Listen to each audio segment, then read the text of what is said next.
हे WhatsApp guys, आपका मेरे channel पे बहुत-बहुत स्वागत है गाइस। तो इस सीरीज़ के एपिसोड 31 में आपका बहुत-बहुत स्वागत है। तो एपिसोड की शुरुआत में हम यहाँ पर देखते हैं जियान को, जो अपने कमरे में बैठकर मेडिटेशन कर रहा होता है। और जब वो मेडिटेशन कर रहा होता है तभी यहाँ पर जी जूनियर आ जाती है। और जब जी जूनियर आती है तो उसे देखकर बहुत ज़्यादा खुश हो जाता है। और उसके बाद जी जूनियर उसके कमरे में आते हैं और इन दोनों के बीच में बातचीत शुरू होने लगती है। और ये लोग अचानक से एक रोमांटिक मूड में आ जाते हैं, जहाँ पर जी जूनियर जियान के बहुत ज़्यादा करीब आ जाती है।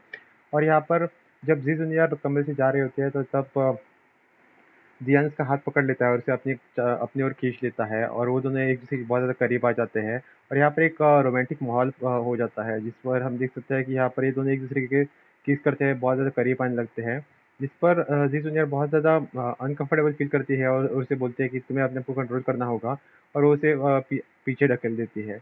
और यहाँ पर हम देख सकते हैं कि ये दोनों बहुत ज़्यादा ऑकवर्ड फील हो जाते हैं, और उसके बाद जी जूनियर उसे एक स्क्रोल दे देती है। और स्क्रोल दे देते हुए उसे बताती है कि ये मैंने तुम्हारे लिए लाया है। फिर इसके बाद यहाँ पर जियान उस स्क्रोल को देखते हुए बोलता है, ये तो बहुत ज़्यादा महंगा लग रहा है, और ये क्या है? फिर इसके बाद यहाँ पर जी जूनियर बोलती है कि इसके अंदर एक फाइटिंग स्किल्स है, जो तुम फाइटिंग किंग लेवल तक पहुँचने के बाद ही एक्टिवेट हो जाएँगे, उससे पहले तुम इसे नहीं खोल सकते। फिर उसके बाद वो बोलता है कि ये तो बहुत ज़्यादा महंगा लग रहा है। फिर उसके बाद यहाँ पर जी जूनियर बोलते हैं, वो इससे मुझे कोई फ़र्क नहीं पड़ता, जो मैं तुम्हें दे रही हूँ वो तुम्हें लेना ही होगा। फिर उसके बाद यहाँ पर जियान हाँ बोलता है और ले लेता है।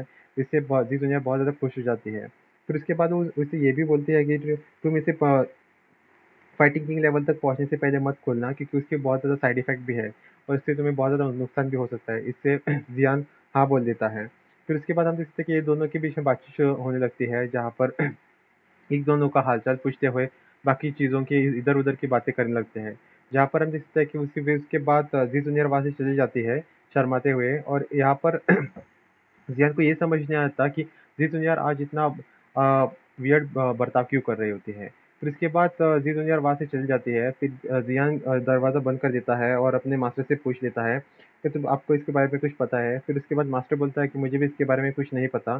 तो इसके ऊपर एक स्टैम्प लगा है, जिसकी वज़ह से तुम जब तक एक फाइटिंग किंग लेवल तक नहीं पहुँचे तुम इसे नहीं खोल सकते। फिर उसके बाद जियान इसे देखते रहता है, उस और क्योंकि उसे पता था कि जी जूनियर एक बहुत अच्छी खासी फैमिली से है, इसी वज़ह से ये कोई एक्सपेंसिव चीज़ होगी।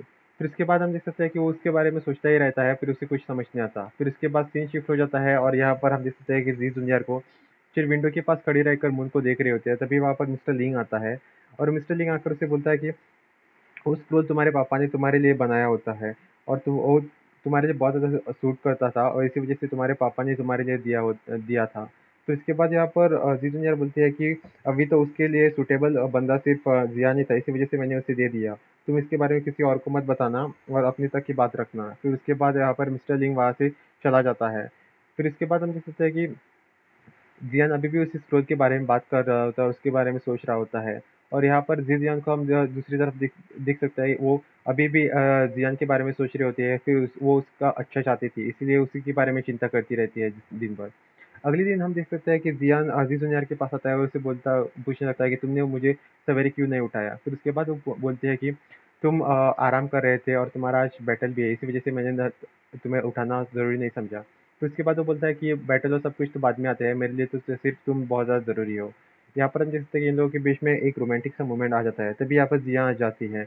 जब जियान आती है तो वो यहाँ पर आकर जियान से बोलती है कि मैं कल माउंटेन में गई थी, और मुझे वहाँ पर कोई भी अच्छा एलिक्सर नहीं मिला, और वहाँ पर एक वॉर क्रू ने आकर मुझ पर हमला कर दिया, जो कि वॉरहेंग लेवल का था।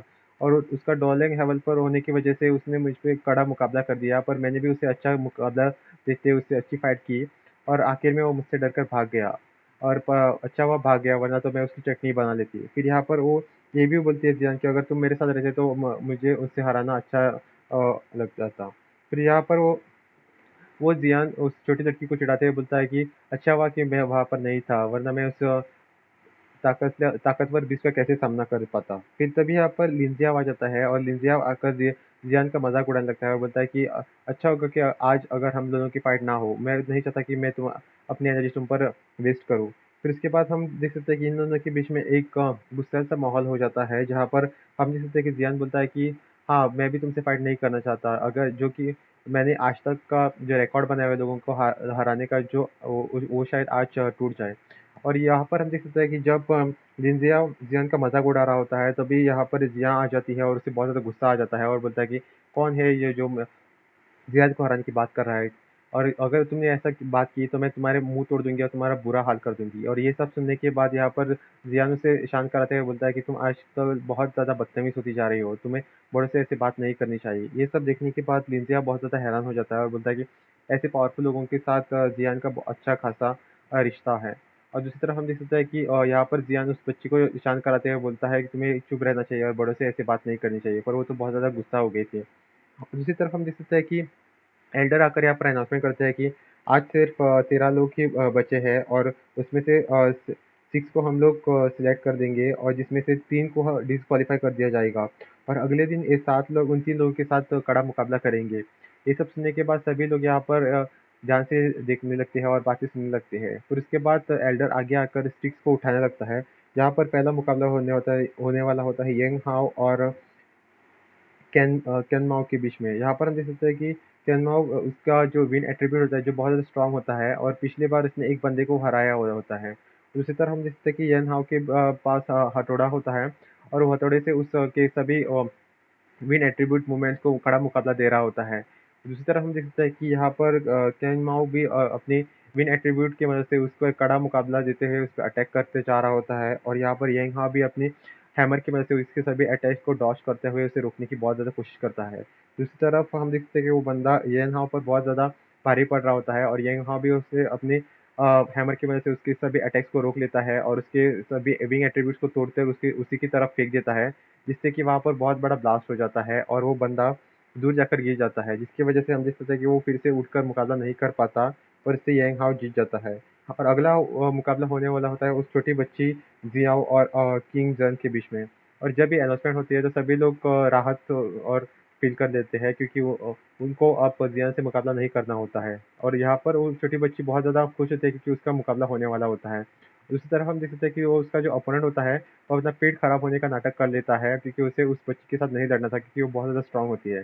और ये बात जाकर एल्डर्स को भी बता लेते हैं, पर एल्डर्स शर्मिंदा होते हुए ये अनाउंसमेंट कर देते हैं कि अब किंग जन उससे फाइट नहीं कर सकता और इसी वजह से यहाँ पर उस छोटी बच्ची को विनर घोषित कर लेता है और वो बहुत ज़्यादा गुस्सा हो जाता है क्योंकि उसे लड़ने के लिए कोई नहीं मिल जाता। और दूसरी तरफ हम देख सकते हैं कि अगला मुकाबला होने वाला होता है जियान और लुकिंग के बीच में, जहाँ पर हम देख सकते हैं कि अगले एपिसोड में हम लोगों को ये देखने को मिल जाएगा कि कैसे जियान और लुकिंग के बीच में फाइट होने वाली होती है।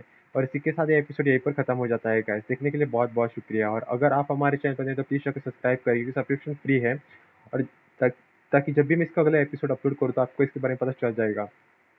तब तक आप जाकर हमारे बाकी के सीरीज़ की वीडियोज़ देख सकते हैं। मैंने बहुत सारी सीरीज़ पर बहुत सारे वीडियोज़ बनाए हुए हैं गाइस। देखने के लिए बहुत-बहुत शुक्रिया।